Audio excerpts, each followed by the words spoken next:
Okay, let me get it where I needed to. How's that? Perfect. All right, this is good. All right, hello, ladies. It's good to see everybody. I'm going to talk about the Enneagram, but I'm only going to talk about it briefly. I'm going to give you a small synopsis of it because I don't want to give away all of my secrets. But first, I want to talk about how I got into the Enneagram. I read a book, and some people that have been to my workshops know this story, that I read a book about 30 years ago, and this guy the author wrote about all these different modalities to help people with human transformation, growth, things like that. And he said the Enneagram was the best thing he came across that helped people.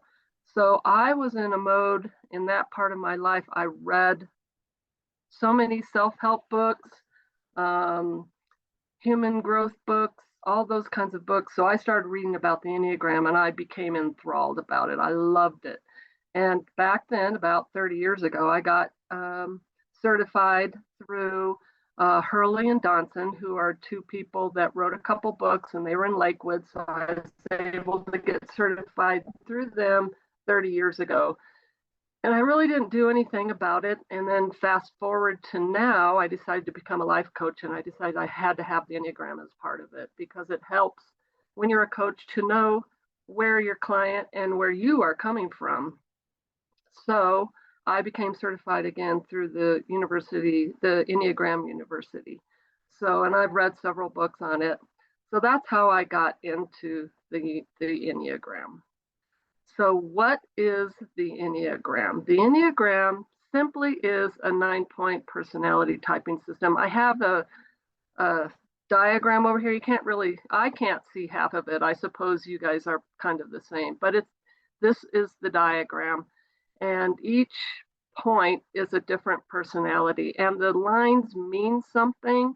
And I'll probably go into it more in the workshop. I won't probably hit on it today, but the lines mean something. Each person is one personality. It's your dominant personality. You might have inklings of other personalities, but one stands out. I'll go through these and I'll give a small description of them, and you're going to go, oh, I'm that one. And then I'll go to the next one and go, well, I could be that one. And then you'll go to another one and go, oh, I am not that one. But you might be predominantly, you're going to, be one for sure. And so one personality is not better or worse than another personality. Some people think, oh, I want to be a 2, which is a giver. They're so nice, and we're all in this group givers. But a giver, a number 2 it's predominantly what they do is a 2. But anyway, all personalities, as all humans, have their positive and negative parts of ourselves. So one is not better than the other. So more on the Enneagram. The Enneagram is not an exact science, and some people show their personality in different degrees. So some people are going to be, more of a 2 than other 2s. So they're kind of in a different, in different degrees. And so how you identify your personality type is, as I go through them, you may want to think about how you were in your 20s and 30s. And of course, some of you are still in your 30s, but a lot of us that are in our 50s and 60s, we have to look back as to how we were in our 20s and 30s, because as we get older, we kind of get better at how to handle the parts of our personalities that give us problems. So you may see yourself in many different personalities, but one will stand out. As I said earlier, one will be like, oh yeah, I'm that one.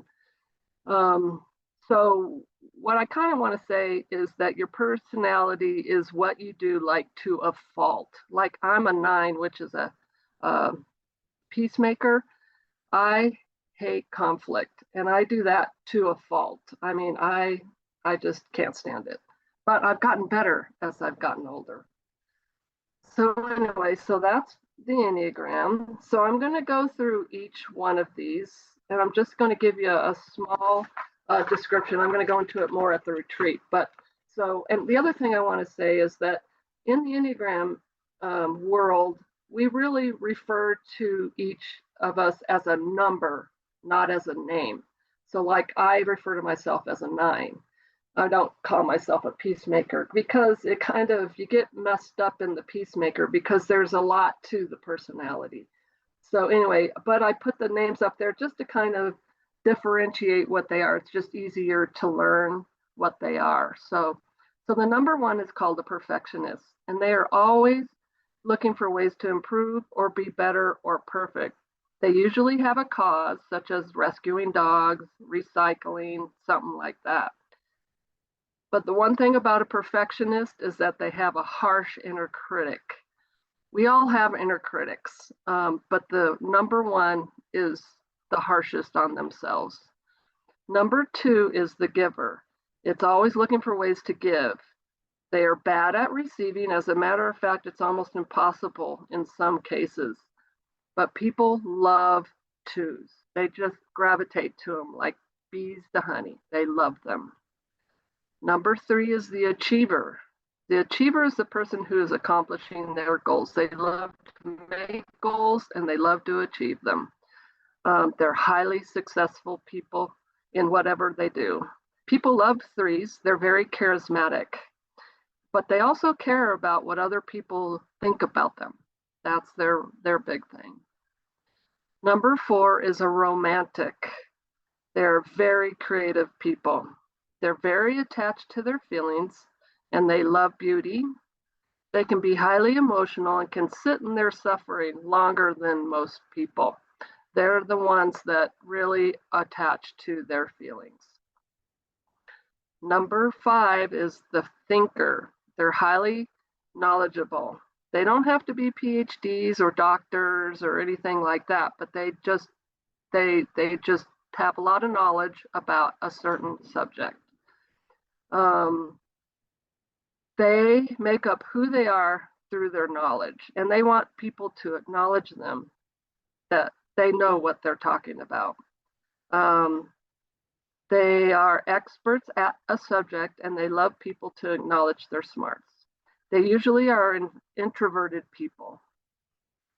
The number 6 is the loyalist, and they are people who have a hard time trusting at first, but once someone has gained their trust, they are very loyal to you or a cause, like, Joy International or whatever. It could be any kind of cause or something like that. But they also have a hard time making decisions and tend to take longer to make decisions than other people. Okay, and the 7, I got to go back. The 7 is the enthusiast. The enthusiasts are charismatic people who love adventure. They get bored once the adventure or task becomes mundane and they're off to the next task. So sometimes they don't finish tasks very often because when it starts getting boring, they're gone. And so because of this, they have a hard time focusing. Number 8 is the challenger. The challenger, it's also called the leader, have a lot of energy. A lot of people have a hard time keeping up with an 8. They can go and go and go. They're also highly successful people, but they can become controlling. Many times they're workaholics and can work so much to the point where it affects their health. Number 9 is the peacemaker, which is what I am. The peacemaker is a person who does not like conflict. They will do anything sometimes to avoid conflict than to face it. People love 9s because they are such people pleasers, just like 2s. People love 2s. But sometimes 9s have a hard time saying no and then resents it later. And that has been like a cornerstone of my life. One example is, my boss asking me to work on my day off. Okay, I'll do it. Even though I don't want to, I'll do it. And it actually became a problem at one of my jobs.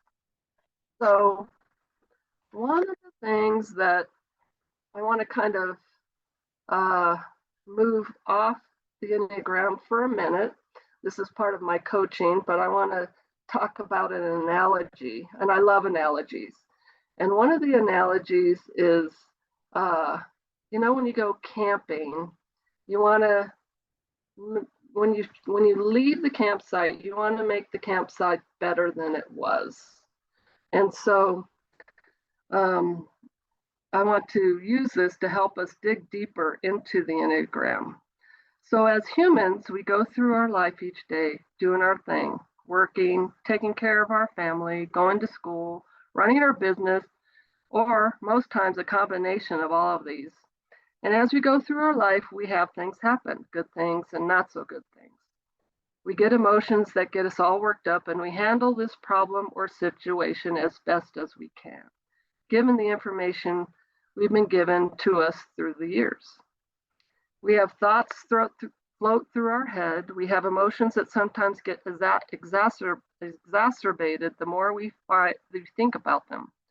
And we handle these situations usually based on our personality. So here comes the Enneagram. This is where the Enneagram comes in. And then it gets messy because we are interacting with other people who have different personalities or maybe the same. We don't know why they are behaving the way they are because they should handle it the way we would, right? Because we have our personality and everybody should be doing it the way we think they should. So the Enneagram, what I want to really get here is that the Enneagram is a tool to help us get through the day, to help us learn about ourselves and others, and help us manage our thoughts and emotions and maybe understand why others do what they do. So I'm the type of person who wants to know how to manage my thoughts and emotions, which is not easy. And as we all know, we have these as we go through the day. And, I don't want to, how do I want to say this? Some people are dealing with a lot of major challenges. And it's not so easy to go, oh, I'm just going to go change my thoughts and emotions. It's tough. And when we're in that heavy stuff, it's not easy to pull ourselves through. But so what I want to do today is just maybe help us move to a easier, better place. And we can use it using the Enneagram as a tool. So as you know, the analogy that I like to think of here is this campsite and kind of look at is it like our life.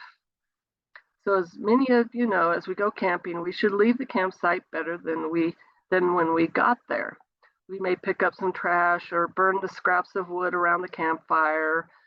Be sure to put out the fires, maybe leave a stack of wood for the next people. Maybe if we dug a hole for our tent to make it even, maybe fill it back in, things like that. I like to think of my life sometimes like a campsite. How can I be a tiny bit better today than I was yesterday? Being a 9, I have this tendency to say yes when I want to say no. So maybe I'll say no more, which makes me feel stronger. Or maybe a 1, the perfectionist, will leave the dishes in the sink one day and take care of themselves because they're exhausted and maybe go and rest. Maybe a 2 will have a friend take them out to lunch one day like they've been wanting to, and to graciously thank them and receive instead of give. So, I'd like to kind of have everybody look, and I like to look at maybe how I could have handled the situation better. I like to use my husband as an example. If we had a little spat, how I could have done it better, how I could have said it better, how he could have said it better. A lot of times, we also want to look at how we could talk to ourselves better as we go through the day. Maybe look, and here I don't want to sugarcoat it, but maybe have a better feeling thought than we had before. I went to school in California, and someone got up and had a speech all about this term called stinking thinking. Sometimes we have stinking thinking, and we need to look at a way to think of a better way to look at it. Sometimes our mind goes to places that it never should. We just let it just goes off, and we don't know where it's going. And a lot of times a lot of the things it's going off on is not true, but we want it to be true. This has got to be true, but it's not. And so a lot of times we need to step back and ask ourselves, is it the truth of what I'm saying? Things like that. So my thing is, like, I like to think of the other thing I like to coach on is our life is about perspective and focus and where we put our thoughts. And in the school I always went to, they always wanted us to say, how could you have a positive future fantasy? Because we tend to think of, we go into the negative of how things can happen down the road, and then shifting it into how could that be maybe a positive way that we could look at something. What would be a good example? Say I'm going, oh no, I have to go on this vacation and it's going to be a lot of work, and oh, I'm so tired. And then I think, well, I'm going on vacation. This is going to be great, and try and move to a better thinking thought. So, does anybody have any questions? I do want to go over, this is my offerings. This is what I offer. As far as the Enneagram, I offer typing sessions, which are $40, but I do $25 for everybody in the group. I also do an Enneagram impact, which is a 1-month coaching, and we go really deep into how the Enneagram is impacting your life and how we could do better at things. That is $111 for 3 45-minute coaching sessions. I also offer a 28-day habit transformation using the Enneagram. I like to use the Enneagram because then I can understand more of where a person is coming from. And we look at one habit and we look at transforming it for 28 days. And I also like to coach on the Adventure of a Lifetime coaching package. And what this is like if someone has something that they've wanted to do in their life, but they just haven't been able to do it. Maybe write a book, start a business. Of course, everybody here has a business. Climb Kilimanjaro, who knows? But one thing that I did was I went to school in California, and they had us do a year-long project. And my year-long project was to ride my bike across Alaska. And so I took a year to get in shape, to plan the trip. I found a couple ladies to come with me, how we were going to pay for it, things like that. And it was really the trip of a lifetime. And we had a really great time, and I learned a lot. So that's about all I have for you. If anybody has any questions, let me know.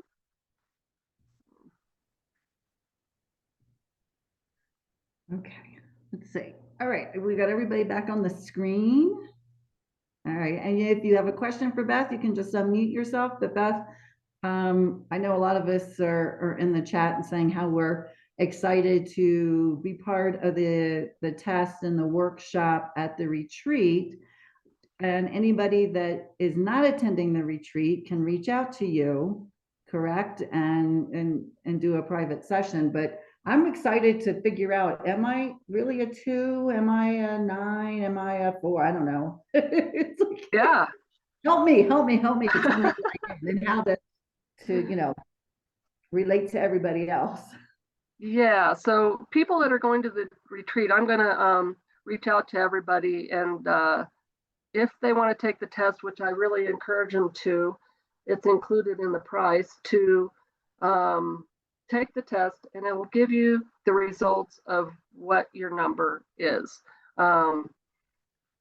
So I think it's a really good idea to do it before you go to the retreat, to kind of get an idea of what you might be. And if you're still not sure, I could do a private session before, and we could maybe go over it. I've got some ideas and questions I can ask so that we can nail it down. Okay, yes, Beth and I will send that email out to everybody that's going to the retreat. As she stated, it is part of the retreat. It is the one workshop that everybody is going to attend, and then the other workshops you get to pick and choose. So that's perfect. And anyone else, like I said, that's not at the retreat, just reach out to Beth and you can work that way. Does anybody? Yeah. I have just not so much a question, but a testimonial, because Beth and I have spent a lot of time together, and I did a typing session and did a number of sessions. And of course, surprise, surprise, I am an achiever, closely followed by a perfectionist. And I took the Enneagram years and years ago and didn't remember what I was. And my first reaction was, oh shit, I thought I had worked on this, excuse my language. And and Beth was so skillful about, well, wait a minute, it's not bad, because I was just like, I don't want to be that anymore. She's like, well, sorry, but that's what you are. But how have you worked with it? How have you, like, she got me to see how I had in my life kind of worked with those things and where they had served me. And also for me, that's what comes up when I'm tired or exhausted or pushing too much, and how I could, like, just to know what's happening so I could make the choice, specifically the one you spoke to, like, I'm exhausted and I am not going to do the dinner dishes. Like, for me, that was like, oh my God, leave the kitchen not perfect, even though I'm dying to go to sleep. Or, oh my God, not make that other phone call, even though I can't even speak straight. So she really shows you how these things serve you. It's just who you are, and also how you can work with them and not put them on other people, like not put them on my spouse, right? Like, so she's awesome. Oh, thank you, Cindy.